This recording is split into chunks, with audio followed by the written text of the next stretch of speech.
কালকে খেলা হয়েছে আর্জেন্টিনা কলম্বিয়া, আর ভোরবেলা খেলা হয়েছে ব্রাজিল প্যারাগুয়ে। আর্জেন্টিনা হারার পরে ব্রাজিলের সমর্থকরা এত খুশি হয়েছিল যেটা কল্পনার বাইরে। ওদের মনে ছিল না যে একটু পরেই তো আমাদের টিমের খেলা, আমাদের টিমের যে কন্ডিশন, আমরা যে জিততে পারবো কিনা আগে দেখে নিই, এই চিন্তা ওদের ছিল না। ওরা চিন্তা করছে কি আর্জেন্টিনা ঠকছে, আমাদের আজকে ঈদ, এক্সাইটেড হইয়া ওরা পুরা পাগল মাতাল হয়ে গেছিল। কিন্তু একটু পরেই যখন ওদের খেলা শুরু হলো তখনই ওরা হুঁশ ফিরে আসলো। ওদের মাথা টাথা পুরো গোলায় গেল যে আমাদের আর কিছু করার নাই। কারণ প্যারাগুয়ে যখন একটা গোল দিয়ে দিছে, আর ব্রাজিলের যে অ্যাটাক লাইন বা মিডফিল্ড এত বাজে ভাই, কালকে যারা খেলা দেখছে তারাই বুঝবে, এটা কল্পনার বাইরে। একটা গোল খাইছে একটা দল, এরপরে সেই দলটা ডিসিশন নেছে যে একটা গোল খাইছি, ব্যাস আর কোনো গোল খাওয়া যাবে না, কোনো গোল দেওয়া যাবে না। এরকম একটা খেলা, অ্যাটাকে কোনো গতি নাই, অ্যাটাকে কোনো ধাঁচ নাই, মানে প্লেয়ারগুলো কেমন যেন নিষ্ক্রিয় ভূমিকা পালন করছে টোটাল মাঠে। যদি আর্জেন্টিনা তো ঠকছে এই যদি বলেন, তাহলে দেখেন আর্জেন্টিনা একটা গোল খাইছে, পরে একটা গোল দিছে, পরবর্তীতে পেনাল্টিতে ওরা একটা গোল দিছে। মানে বুঝতে হবে আমাদের মিডফিল্ড, ডিফেন্স, ফরওয়ার্ড লাইন মোটামুটি কন্ট্রিবিউশন দিছে। কিন্তু কলম্বিয়ায় খেলা প্রচুর গরম ছিল, এত পরিমাণ গরম ছিল যে আর্জেন্টিনার প্লেয়াররা হাঁপায় যাচ্ছিল, ঠিকমতো ওদের সর্বোচ্চ 100% দিতে পারতেছিল না। আপনারা অনেকেই বলতে পারেন যে যে মাঠে কলম্বিয়া খেলছে ওই মাঠেই আর্জেন্টিনা খেলছে, তাহলে কলম্বিয়া দিতে পারলেও কেন দিতে পারলো না আর্জেন্টিনা?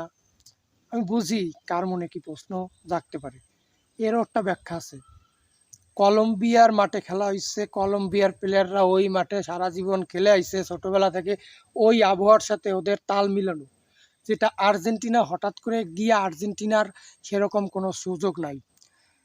ওদের হোম কন্ডিশনে খেলা, ওদের ওই সিচুয়েশনে বা ওই গরম সহ্য করার ক্ষমতা ওদের আছে যা আর্জেন্টিনার নাই, যে কারণে আর্জেন্টিনা গিয়ে 100% দিতে পারে নাই। তারপরও আর্জেন্টিনা যে বর্তমান সময়ের সবথেকে ভালো দল তার প্রমাণ রাখছে, কঠিন ফাইট দিছে।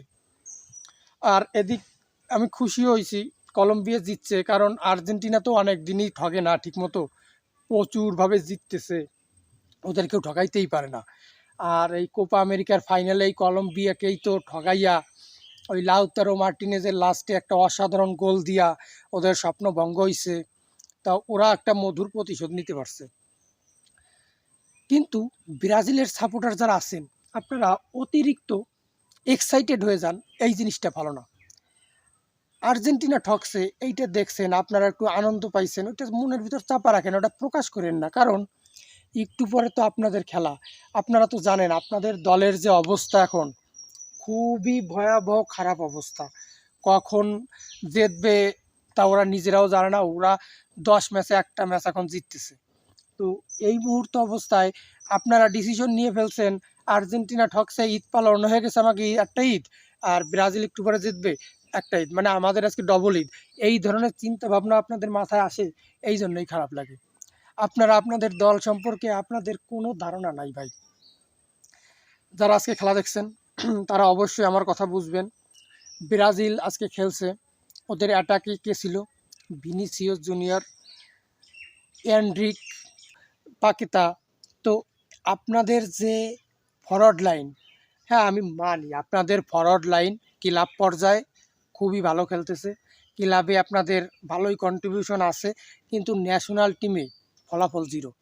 ন্যাশনাল টিমে আপনাদের একটা প্লেয়ারও আমার মনে হয় না ভালো খেলে। এই যে আপনাদের যে গোলকিপার, আপনাদের উট পাখি, বিশ্বের সর্বশ্রেষ্ঠ গোলকিপার, বিশ্বের সেরা গোলকিপার, কিন্তু তার একটাই সমস্যা, সে ন্যাশনাল টিমে আসলে আপনাদের কোনো গোল ঠেকাইতে পারে না, সে একটাও ভালো সেভ দিতে পারে না। যদি ট্রাইবিকারে ব্রাজিল ভুলেও যায়, সে ট্রাইবিকার কখনো জিতাইতে পারে না। তো আপনাদের বুঝতে হবে যে আপনাদের গোলকিপার একটা লিজেন্ড, যে কোনো মূল্যে তার 2-3টা গোল খাইতে হবে, সে কোনো মূল্যে গোল ঠেকাবে না। তো আপনারা কোন বলে কার শক্তিতে এত ক্ষমতা রাখেন বা এত বেশি বোঝেন যে আপনারা একদম সরাসরি ফাইনাল খেলবেন 2026 সালের?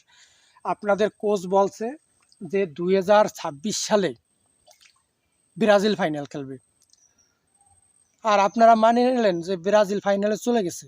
এইটা কেমন হলো ভাই? ফাইনালে যাওয়ার আগে সেমিফাইনাল খেলতে হয়, সেমিফাইনালে যাওয়ার আগে কোয়ার্টার ফাইনাল খেলতে হয়, কোয়ার্টার ফাইনাল যাওয়ার আগে দ্বিতীয় রাউন্ড খেলতে হয়, তার আগে প্রথম রাউন্ড খেলতে হয়। এত কিছু না খেলিয়া আপনারা ফাইনালে চলে গেছেন। সব থেকে বড় ব্যাপার হচ্ছে বিশ্বকাপে চান্স পাওয়া লাগে। ব্রাজিল কি বিশ্বকাপে চান্স পাবে আপনি গ্যারান্টি দিতে পারেন? পারেন না। এখনো ব্রাজিল সেই পজিশনে যায় নাই যে ব্রাজিল সরাসরি ফাইনাল খেলবে। আমি বলবো ভাই তোমরা এক্সাইটেড হয়ে না। তোমাদের কোচ বলছে তোমরা 26 সালের ফাইনাল খেলবা, ফাইনালে চলে গেছো, এইটা যদি ধরে নাও তাহলে ভুল। হুট করে কেউ ফাইনালে যেতে পারে না, ধাপে ধাপে আস্তে আস্তে ফাইনালে যেতে হয়। তাই ব্রাজিলের সাপোর্টারদের বলবো আর্জেন্টিনা ঠকছে, ব্রাজিল ফাইনালে গেছে, এই চিন্তাধারা বাদ দিয়া রিয়েলিটিতে আসো। তোমরা কালকে হারছো, এইটাই কনফার্ম। আর্জেন্টিনাও হারছে, এইটাই কনফার্ম। কিন্তু আর্জেন্টিনা ভালো খেলে হারছে, তোমরা খারাপ খেলে হারছো। আর্জেন্টিনার তোমাদের ভিতর পার্থক্য হচ্ছে তাই। তাই বলবো কোনো সময় খেলা নিয়ে বেশি এক্সাইটেড হবে না। ব্রাজিলের সাপোর্টার যারা আছো তোমরা তখনই এক্সাইটেড হবা যখন কিছু ভালো কিছু করবা, একদম 100% শিওর হয়ে যাবা যে না এখন ফেসবুকে স্ট্যাটাস দেওয়া যায়, এখন ফেসবুকে ভিডিও বানানো যায়, তখন বানাবা। সব মিলিয়ে বলবো ব্রাজিলের ভালো দিন আসুক। আর্জেন্টিনার মতো ব্রাজিলের এই দুঃসময়ে ব্রাজিলের প্লেয়ারদের সান্ত্বনা দেওয়ার ভাষা আমার নাই। সবাই সুস্থ থাকবেন, ভালো থাকবেন। টুইট করে চ্যানেলে একটা সাবস্ক্রাইব করে দেবেন। ধন্যবাদ সবাইকে।